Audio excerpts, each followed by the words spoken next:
So UFC Fight Night in Orlando is coming up this weekend. I'm going to be giving you guys my final picks and predictions. I'm pretty confident in this card, but man, I'm not confident in the whole card. I'm not gonna say that for sure. Like, there are some really sketchy fights on this card, and I will point them out as we go through. But man, I think it's going to be a pretty good card, and hopefully I can turn around some bad luck that I have had recently. And the first fight is Yasmine Uruguay taking on Stella Nunes.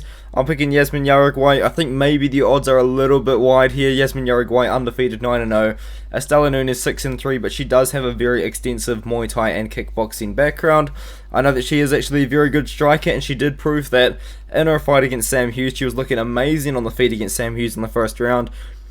And then she gassed out in the middle of the second round. Sam Hughes started to take over with her wrestling and won the third round pretty dominantly. But Stella Nunes, I think she's actually a very good striker. She's probably the better technical striker out of the two, out of Yasmine Uruguay and her. But I think that Yasmine's going to be landing with the harder shots. And I think Stella Nunes, honestly, if Stella Nunes comes out there, looks really good in the first round and maybe wins the first round, I'm not going to be too surprised, but I just can't trust her cardio to keep it up over 3 rounds. And one thing I will say is Stella Nunes, if she's getting in any trouble on the feet, she's got no option to take it to the ground or use her clinch. She really is a pretty one-dimensional fighter. I feel like Yasmine Uruguay is more well-rounded. She does have a ground game if she needs to opt to it, and she does have a very good stand-up game, which she did show off in her last fight. I'm picking Yasmine Uruguay. I think she's going to win by either a late finish or a decision. I do think decision's more likely, but because she does hit pretty hard and does have a good ground game, you could see like a third round finish over a completely gassed out Stella Nunes. But you've got to go with Uruguay in this one here, in my opinion. Moving on, Francis Marshall taking on Marcelo Rojo. I'm actually going with Marcelo Rojo in this matchup here. And it's not like a disrespect to Francis Marshall in any way. It's just the fact that he just hasn't proven himself to me. When I make predictions, I like to make predictions based off evidence that I have in front of me. And I know that Francis Marshall does have a good wrestling background. I do know that he does have a bit of jiu-jitsu as well in his back pocket. And he did show a very well-rounded skill set in his last fight against Conor Matthews. But Conor Matthews, in hindsight, man, was a walking punching bag in that whole fight. He couldn't really get anything going. And before that, Conor Matthews was beating 0-7, 1-8, 2-1, 15-97, and 1-2 fighters, and beating them dominantly, kind of like you would expect him to if he's going to be a big prospect. And then he come out against Francis Marshall and was just outclassed, which is good for Francis Marshall. But this guy, man, apart from his debut, he just really hasn't fought anyone super great. I do understand he does have a lot of rear naked chokes in his career, and does have pretty good jiu-jitsu base himself. And Marcelo Rojo, I think, has been submitted 4 times in his career, which is a red flag coming into this one here. But you got to look at it like this, man. I believe Marcelo Rojo's 2 fights have been short notice fights. Either someone stepped in to fight him on short notice, or he stepped in to fight them on short notice. Charles Jourdain, I believe he's ranked in featherweight. If not, he was ranked at one point. Kyler Phillips, once again, I believe he might not be ranked at bantamweight right now, but I think at one point he was. And those two are not bad guys to lose against. 9 months ago, Marcelo Rojo last fought, so we had time to improve. He's a 34-year-old guy, sorry. If he wants to make a run, he's going to have to make it happen now. If Francis Marshall wins this fight, I will be very impressed, but just based off the evidence that I've seen, and the level of competition as well, that's another one. Experience against high-level competition does matter. I feel like Francis Marshall, he just showed a lack of experience in the Conor Matthews fight. We had so many opportunities to finish the fight, or so many opportunities to put himself in a much better position in the fight. It just didn't take them, and I think that comes from a lack of experience, and especially lack of experience against decent competition. That is going to put you in some pretty tough positions. I think Marcelo Rojo's going to do it, man. I know he's fought at bantamweight in the past, but he's moving up to 145. I think that should help his cardio, because we have seen him slow down. Francis Marshall's got good cardio, many third round finishes, but I'm just not ready to trust him yet. If he wins this fight, I'm going to jump on his hype train. But at the moment, I'm still a little bit reserved just based off what I've seen on Dana White's Contender Series. So give me Rojo. And I think he could be live on the feet, man. Marshall is pretty hittable, but we could see him wrestle and submit Marcelo Rojo. But I feel like if Marshall's going to win the fight, he's going to have to stick to a very heavy wrestling game plan. And I just don't know if that's what he's going to bring against someone like Rojo. So yeah, we'll move on. Natan Levy taking on Gennaro Valdez. I don't think I mentioned it in the intro, but I'm going to mention it now, early on in the video. This card has many fan-friendly fighters on it, and many fan-friendly fights on it. And this here is going to be a fan-friendly fighter in Gennaro Valdez, and he's going to make it a fan-friendly fight because Gennaro Valdez, this guy's aggressive, man, with whatever he does, whether it's his grappling or his striking. He's always running out there throwing an Italian volley in. I mean, this guy comes to scrap. He got knocked down, I think, like 6 times by Matt Frivola within a round, which was absolutely insane. And Natan Levy, you know, he's kind of got that karate sort of base in the striking, so he likes to keep it kind of, I wouldn't say relaxed, but he wants to keep it not crazy like Gennaro Valdez is going to make it. Gennaro Valdez is going to pressure forward, put himself in Natan Levy's face, and we're going to have to see Natan Levy potentially deal with that. But I think he's going to deal with it pretty well. We have seen cardio problems from both guys in the past, but I think Gennaro Valdez, man, we saw this guy gas out at the end of the first round in his Dana White's Contender Series fight against Patrick White, and he's a massive favourite in that fight because Patrick White is just not that great. Like, he was a massive can crusher before that fight. Like, one of the most padded records you'll ever see in MMA is Patrick White's record. If you don't believe me, literally watch his fights. They're on UFC Fight Pass, where they were at the time. Natan Levy's my pick. I think he's got a well-rounded skill set. I think he should be able to deal with the aggression from Gennaro Valdez, but if Gennaro Valdez runs out there like a madman and ends up getting some sort of finish, I wouldn't be too surprised. But I think Natan Levy is going to keep it calm, he's going to keep it cool, and he's going to win a decision over Gennaro Valdez. Maybe for now, Valdez wins the first round, but I think he's going to slow down and let Levy can take over. Now, Tracy Cortez versus Amanda Ribas. This is a more fan-friendly fight for different reasons, and the way that Tracy Cortez is going to want to try and win this fight is she's going to want to try and grind out a decision. Keep a very close eye on the MMA Guru stream because he's going to be grinding something else out during this fight. But I'm going to be going with Amanda Ribas here, even though I'm not confident whatsoever. Like, I'm seeing people comment stuff like Tracy Cortez is a lock, like she's such a confident pick. A lot of money is coming in on the Tracy Cortez side as well, and I understand, but I feel like we're seeing Amanda Ribas like fight higher level competition. I feel like that is going to matter here. You know, she lost to Caitlin Chukagian in a split decision, which she potentially could have won. Verona Jandarova is a really good grappler, and she managed to beat her. Marina Rodriguez knocked her out. I think that's the fight where she got knocked out twice. Could be wrong, but I'm pretty sure she did get knocked out twice. She beat Paige Van Zandt, which is a whatever win. Randa Marcos, I guess at the time might have been a good win, but it hasn't aged well. Tracy Cortez, you know, this girl, she's got wrestling. Her striking's not amazing. Her grappling's pretty good as well. Like, we saw her survive a lot of submission attempts by Melissa Gatto. But Melissa Gatto, man, just had really bad fight IQ in that fight. She just accepted being on bottom position. I feel like towards the end of the fight, she just accepted losing. I feel like for Amanda Ribas, she's not going to accept being on bottom position, and she's going to use her jiu-jitsu to try and stand up, and I think that's where she's got a big advantage. I think Ribas is the much better striker.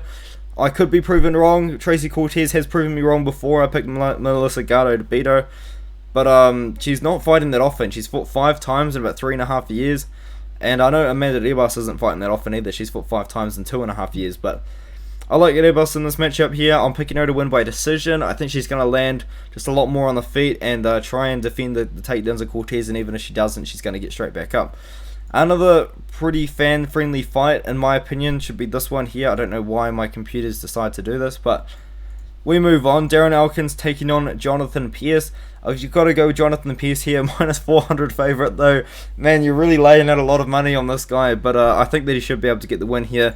He's massive for 145, he's 6 foot tall. Darren Elkins is pretty big as well, he's 5'10", but I think JFP is going to win this one here. He's really rebounded back since his debut loss to Joe Lozon. He beat Kai Kamaka, which is a pretty good win. It hasn't aged amazingly well, but it is a good win.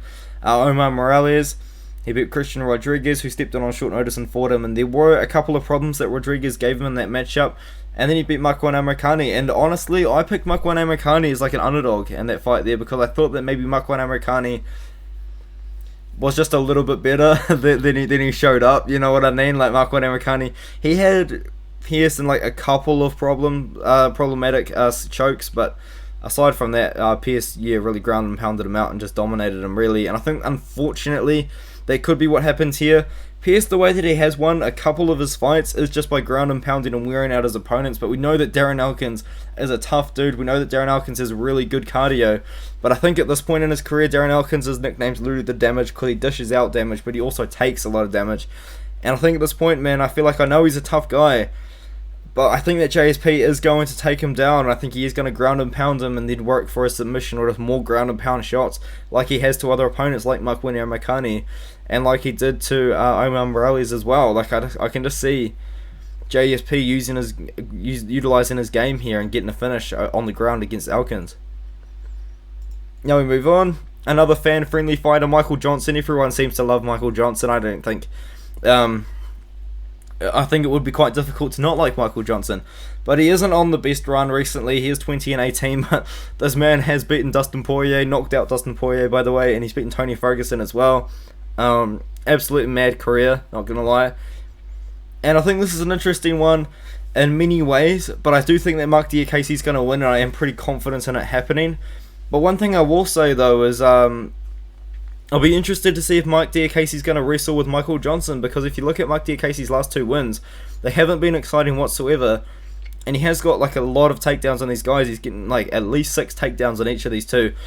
But we're talking about Damir Hadzovic and Vyacheslav Bushev. Both guys are pretty good strikers, but both guys do not have the best ground game and the best takedown defense. Like Bushev has been found out now, unfortunately. I was really high on the Bushev hype chain. They're super one-dimensional, and he's just not a good wrestler at all. Damir Hadzovic, same sort of situation. He just got taken down by Diakese over and over again. It wasn't the most exciting fight, but he's getting it done. Michael Johnson, he is going to test Diakese at some point. He did he did knock down Jamie Malaki at one point. He still does have the power in their hands. I like Michael Johnson as a fighter. I am picking Mark Diakese, but I feel like if Michael Johnson gets the win, I'm not going to be super surprised, man. Like, I like Mike Diakese though. This guy used to be a Muay Thai striker, so he's got that striking background, even though he's gone into a wrestling style. But I think that Mike Diakese is going to try and mix it up over Michael Johnson here. I think on the feet, it should be pretty competitive, and I think even in the wrestling, it's going to get interesting. But I think that Mike Diakese should win, probably by decision. People do forget though, this guy is a really good striker himself. Now we move on to Clay Guida versus Scott Holtzman, and when I first looked at this fight, I was pretty confident that Clay Guida was going to get it done. And I'm getting nervous now, because I feel like Scott Holtzman might be able to do it as well. He's 39 years old. Clay Guida, as I said, fan-friendly fighter. A lot of the people like this guy. Scott Holtzman, 39 years old. But his losses, man, like we're talking about a loss to Nick Lentz, who's a pretty decent fighter.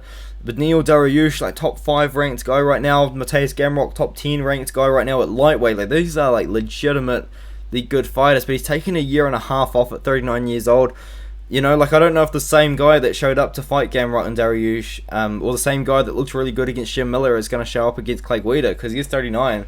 At least with Clay Guida, he's fighting often. He's fought 5 times in the last 2.5 years, and he's 41 years old. Like this guy is, he's fighting, man. Like he had a close fight with Mark Madsen in a pretty good matchup. Leonardo Santos, he managed to submit him. Lost to Claudio Puelles, but he did that because he took down Claudio Puelles. I think if Scott Holtzman's going to win this fight, he's going to have to get a KO on the feet, and I think, unfortunately, that might happen. I know Clay Guida's going to have to wrestle him to a decision at this point in his career, and I think Clay Guida can do that, which is why I'm so on the feet on the fence on this fight. But I'm going to be going Scott Holtzman here, man. I'm just not that confident in him. A year and a half layoff at 39 years old is a bit of a red flag to me, but I have switched my pick. I was on Guida. I've looked into it a little bit more, man. Like in hindsight, man, that win over Jim Miller has aged very well, and it was a dominant win. Dong Yao Ma is a pretty good win, I guess. I wasn't amazing at the time, but like we're talking about a decent fighter, man. Like Scott Holtzman, I feel like he's gonna show up, man. I just not 100% sure on it though. Another fight I'm not 100% sure on. I said that I wasn't confident on a lot of these fights, and we're talking about Angela Hill versus Emily Dakota. I'm trusting Emily Dakota, and when I have to trust someone to do something, it always fails on me. But Angela Hill, like, she's a good striker, and in my opinion, if the fight is on the feet for 3 rounds, Angela Hill is likely to win it. And I wouldn't be surprised if that did happen, because Angela Hill, she's a good striker. I said that she was going to be the better striker out of the 2 when she fought Lupita Godinez, and what happened? Lupita Godinez shot for a couple of takedowns. I think she got one of them, had some success on the mat, and then just never shot for a takedown again. It was a really weird fight IQ move that I just don't know if I can ever trust Lupita Godinez again for. and completely killed all of her hype as well. But Angela Hill, like, she's a good striker. She's pretty old. She's 38 years old now for a women's strawweight. Emily Dakota, you know, she's the up-and-coming fighter. She's got signed off Invicta. I believe she's had a past or history in Bellator as well. I know she's wearing the Bellator gloves there, but I'm trying to look into her career. Here we go. So she had a career in Bellator, got cut a few years ago, built her way up on Invicta FC. Kanako Murato, I believe, is signed to Bellator now. And now she's in the UFC, and I believe she's ranked because she managed to beat Jessica Pena, who was ranked at the time. And I just want Angela Hill. I know Emily Dakota's got a black belt in Brazilian Jiu-Jitsu. She got that very recently. I'd say probably about 6 months ago at the time of recording. I know she got it just before she fought Pena. I'm trusting her to use some of the grappling and wrestling here, man, because I feel like if she sticks to the feet and the fight stays on the feet for 3 rounds, you could see an upset. You could see Angela Hill get it done over 3 rounds. But I'm going to go with Dakota here. I'm just going to trust her to use her ground game. We have seen Hill taken down multiple times, you know. Where was it? Verona Jandarova, a lady or a girl, sorry, that is just not known for having amazing wrestling and takedown offense, was able to take down Angela Hill a few times. I think we could see Emily Dakota see that loss and hopefully do a similar style. Nico Price versus Philip Rowe, another fight which I'm just on the fence of. I'm sorry, there's quite a few of them. I said I was confident in my picks. I'm confident in the picks that I'm confident in. That makes no sense. The point is, some fights I'm confident in, some fights I'm not. I'm going with Philip Rowe in this one here. I actually like Philip Rowe here, but I do find it really random that they're choosing this fight for Nico Price. Once again, a fan-friendly fighter in front of a crowd is Nico Price, but Philip Rowe, kind of all people for him to fight. Like, you could have done like Nico Price versus like Robbie Lawler, could have been a really good matchup. Maybe Nico Price versus Brian Barberena. I'm assuming they haven't fought each other before. Like, I feel like there's just better matchups for Nico Price here to like keep his name value high and for him to be in like a banger of a fight that people are going to pay attention to.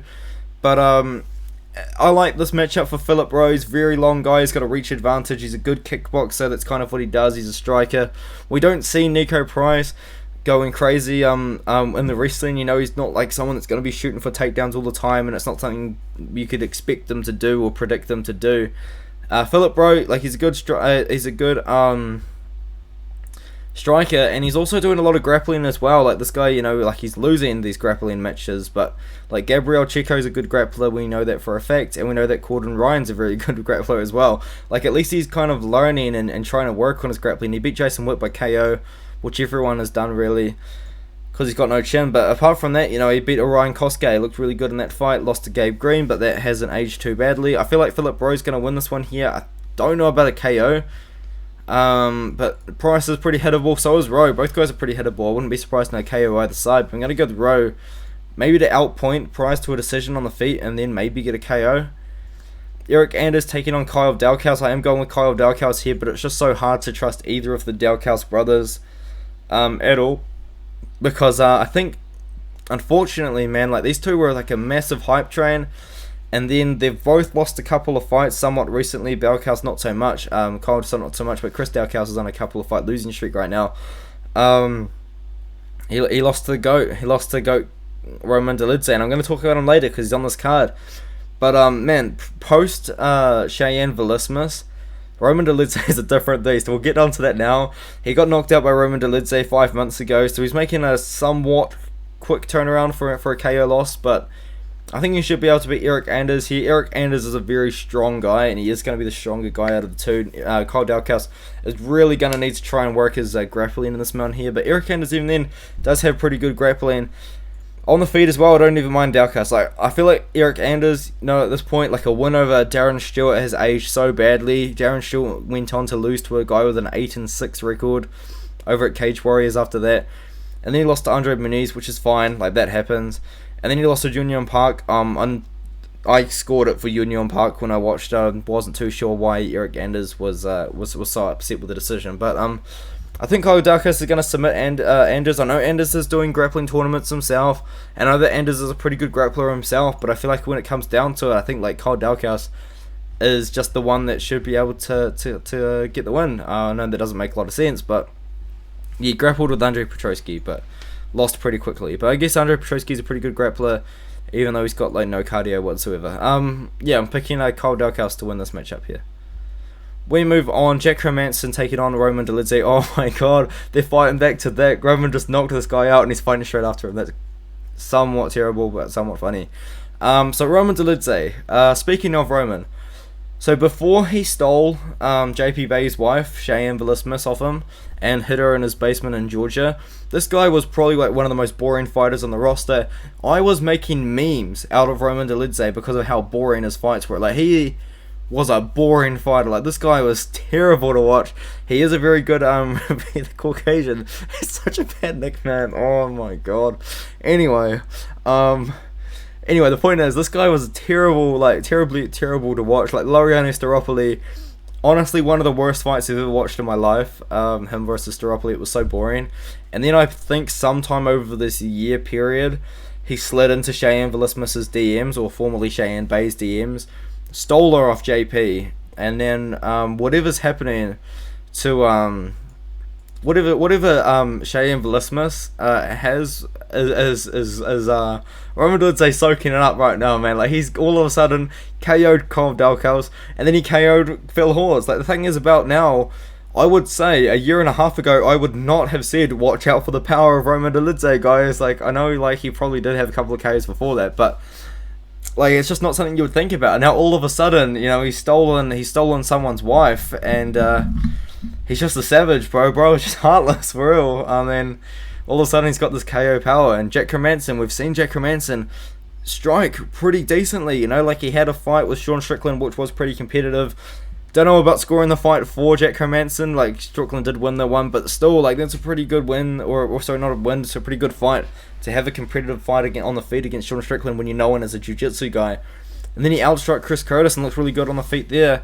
And I think he might be able to do the same against Dolidze. Dolidze throws not a lot of volume, and to be fair, his striking technique isn't that great. Just all of a sudden he's got this power, and he's landing it on people, man. He's not just hugging them up against the cage like he did Staropoli, or like having someone on the ground and then saying, "Can I submit him now, coach?" or something. I don't know.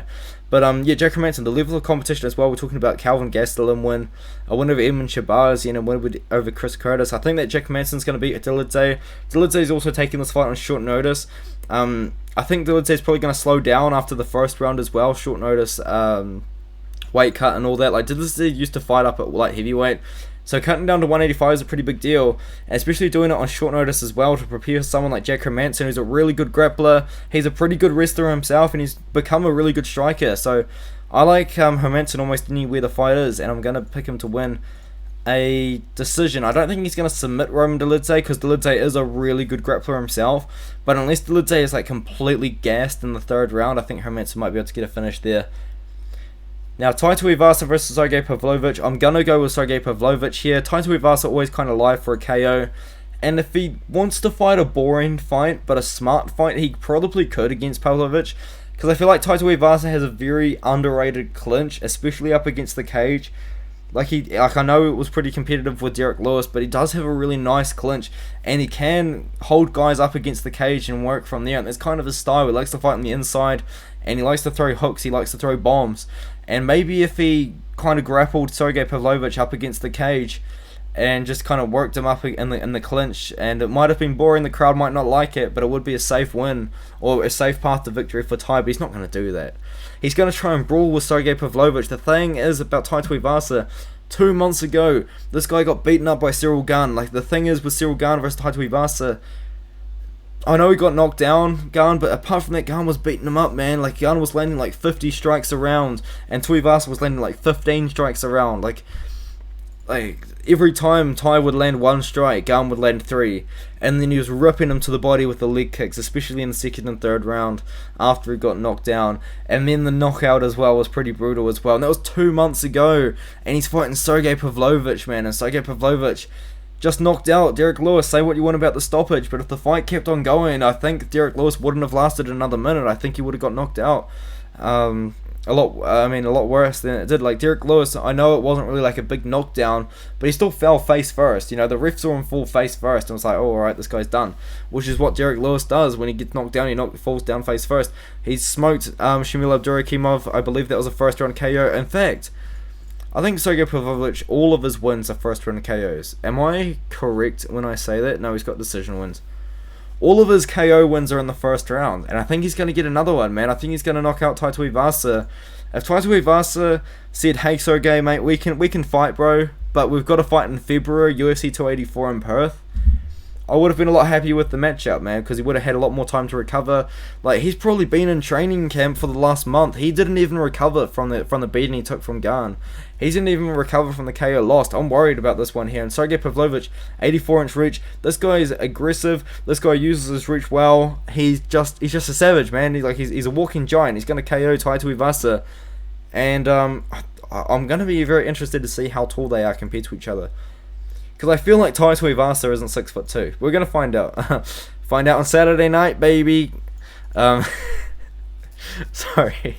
Pavlovich KO's the pick, man. I think it's going to happen in the first round as well, which is hard to say because I like Tuivasa, but man, like, you just can't come back from the beating like that quickly. And Matheus Nicolau taking on Matt Schnell. I originally was on Nicolau decision. I'm on Nicolau finish now. Schnell, like, this guy's chin. I don't know how he didn't get KO'd by Sumadajiri, but he didn't. I'm very surprised. Amazed, actually. You know, like, he got guillotined by Brandon Royval in the first round. Venturi took him to a decision, but Venturi's been cut from the UFC. He's been finished in the first round by Pantoja by KO. Got KO'd in the first round 2 times in a row to Rob Font and Hector Sandoval. Got submitted in the first round by Tim Elliott on the Ultimate Fighter season. And early on in his career, man, he got submitted. Like, this guy's been, I believe he's been finished in 5 out of 7 losses, and he's been KO'd 3 times. At flyweight, and you'd be like, oh, he's been KO'd 3 times, like, that happens, you know, but, like, it's flyweight, man. And Matheus Nicolau, although some of his fights aren't the most exciting, this guy is knocking people down. He does have power in the hands, like, he's winning good fights. Like, the Mantle Cup is questionable, but then he beat Tim Elliott, and then he beat David Zavorak, and, like, we're seeing Matheus Nicolau look good, and he's fighting Matt Schnell, and we're always worried. I'm always worried personally about Matt Schnell's ability to take damage, and he just took a lot of damage 4 months ago, you know what I mean? I think it's going to be a bit of a showing for Matheus Nicolau here, and I think he's going to get a finish, his first finish inside the UFC, so I think I'm more leaning the submission, but if he gets a KO, I'm not going to be that surprised, you know? Like, we're seeing Matt Schnell get submitted and finished on the feet as well. Like, I'm going to go Nicolau finish. I'm just worried about the durability of Schnell. Like, I'm always worried about Schnell's durability when he goes into a fight. Rafael dos Anjos taking on Brian Barberena. I'm going with the RDA pretty confidently here. Brian Barberena just keeps getting given these crazy opportunities that I feel like could go to other people. Like, he fought Robbie Lawler when I feel like Robbie Lawler really probably deserved a much better matchup than that. And he fought like a more like bigger name or like another veteran, you know what I mean? And he fought Matt Brown. Like, Matt Brown's still a pretty big name, I guess, in my heart, because I think he was hilarious on The Ultimate Fighter. But and he went to a split decision with Matt Brown. I think Matt Brown took him down like 5 times in that fight. Am I correct in saying that? Darren Weeks took him down 2 or 3 times. Jason Witt took him down 8 times off the top of my head. Anthony Ivey, I believe, took him down 5 times. Like, Barberena's takedown defense ain't that good, and I feel like RDA's a better striker on the feet as well. So if RDA wants to take down Brian Barberena, he can. Barberena's takedown defense ain't that great, and RDA's grappling is elite. Like, this guy's got so many submissions on his record, and I think he's going to take down Barberena and submit him pretty early on into the fight, unless he just wants to fight 30-27 him to a decision on the feet. I think RDA is just going to take him down and submit him early. Like, I just personally don't rate Brian Barberena. I don't think he beat Darren Weeks, and Darren Weeks took that fight on short notice. I'm on the fence about the Matt Brown fight. Like, I do think that Barberena won it, but there's a very good argument for Matt Brown winning it too. But, like, Barberena's getting these opportunities, man. Like, he's fighting Robbie Lawler and Matt Brown, and now he's fighting RDA. Like, I just don't quite understand it, and I just don't get it. I just don't get it at all. Like, his striking defense ain't that great either. His takedown defense is terrible. Like, just in general, his defense ain't that good. I think Dos Anjos is going to sub him within 5 minutes. So, yeah, good for RDA. A free win, it should be. They could age really badly, but it really should be a free win for RDA. Stephen Thompson taking on Kevin Holland here. I'm going to be going with Kevin Holland here, and another reason is kind of relates to the first fight of the night, by the way, which is a little bit strange, I know, but if Stephen Thompson gets in trouble, he's got nowhere to go. Like, he can't get a takedown and use his grappling. Whereas if Kevin Holland is going to get in trouble, like, he eats a big head kick from Stephen Thompson, he's wobbling all over the place, he can at least try and go for a takedown and use his offensive wrestling, and then his jiu-jitsu as well could save him, and he could buy himself time to recover. And I like that. I like that at Kevin Holland as well. I feel like Stephen Thompson, he's going to get a striking matchup here. It's going to be fun. They're going to be talking to each other in the cage. Maybe Kevin Holland's going to be talking to him, be like, I'm going to take you down soon. I'm going to take you down. And Stephen Thompson's going to be like talking to him back. And it'll be cool. Like, it's going to be a great show. But at the end of the day, it's a fight. And who's going to win the fight? And I do think Kevin Holland is, like, this is a massive opportunity for Holland. Like, we're talking about Stephen Thompson, a top 10 ranked welterweight right now. Kevin Holland is jumping so many top contenders. I believe he's even jumping Shovkat in the rankings to fight Stephen Thompson, which is kind of crazy, even though he's coming off a loss to Kamzat. But that was short notice, and he did the UFC a favour. So when you do the UFC a favour, the UFC always does you a favour, and this is the UFC's way of kind of like saying thank you to Kevin Holland, I guess, giving him a very high-ranked opponent and a favourable matchup as well. He beat Tim Means before that, Alex Oliveira before that. I love Kevin Holland's activeness as well. I believe Stephen Thompson and Kevin Holland actually have the same amount of fights in the UFC. And Stephen Thompson's been signed to the UFC for so much longer. So Stephen Thompson's got 18 fights in the UFC. Thank you, Tapology Update, for saying that. And I believe Kevin Holland was at 16 fights in the UFC, and he signed to the UFC in 2018. 16 fights in the UFC, and he signed in 2018. And then if you look at Stephen Thompson, he signed in 2012 and he's had 18 fights. Kevin Holland is one of the most active fighters on the roster, which is why everyone likes him, which is why the UFC likes him. I think Kevin Holland's going to win, man. I think he's got more options. I think he's got the option to finish Stephen Thompson on the feet. If he gets in trouble on the feet, he can always go to the ground and use wrestling. And one thing I know, at the end of the day, if Stephen Thompson is up 2-0 on Kevin Holland and he's beating him up on the feet, Kevin Holland's just not going to let that slide for another 3 rounds. He is going to use that wrestling and that grappling. And I know that he's been working on his wrestling, because if you look at his days at middleweight, he kept talking about that hole that he needed to fill. Like when he got taken down all the time by Derek Brunson, he worked on his wrestling a lot. Mind you, it was over a few weeks, but it was just a hole that he needed to fill in his game, and I feel like he's filled it in through this period of time here. And then he's gone down to 170. He beat Alex Oliveira. He beat Tim Means. And then he fought Chimaev on short notice, which was cool. But I think he's going to beat Stephen Thompson. And he's going to put himself up there. And I think maybe if he beats Stephen Thompson, we're talking Kevin Holland probably 2 really good wins away from a title shot. Kevin Holland beats Stephen Thompson. And then maybe beat someone like Bilal Muhammad, maybe. Or fight someone like Vicente Luque. And then beats someone highly ranked, or maybe Kevin Holland wins this one and fights Jorge Masvidal. But we don't know. Kevin Holland's got a lot of cool matchups at 170. I think that Kevin Holland versus Jorge Masvidal is actually a cool fight. But I can just see Kevin Holland fighting Stephen Thompson, beating Stephen Thompson, and then winning against someone like Vicente Luque, or maybe he fights someone like Jeff Neal, or maybe he just goes full savage and fights Shavkat Rakhmonov, or even he fights Gilbert Burns or Neil Magny. Someone like that, and just really propels his name high up in the rankings. I feel like Holland's been given a really good opportunity here to put his name up there against a very highly ranked guy, and it's gonna be a fun fight, and it's gonna be a great opportunity for Holland. So I'm gonna leave it there. I'm super tired, so no individual videos at the moment. I will be doing individual videos for the pay-per-view, but it's only Tuesday, man, where I am at, and man, I'm so tired. So better leave you to it. So catch you later.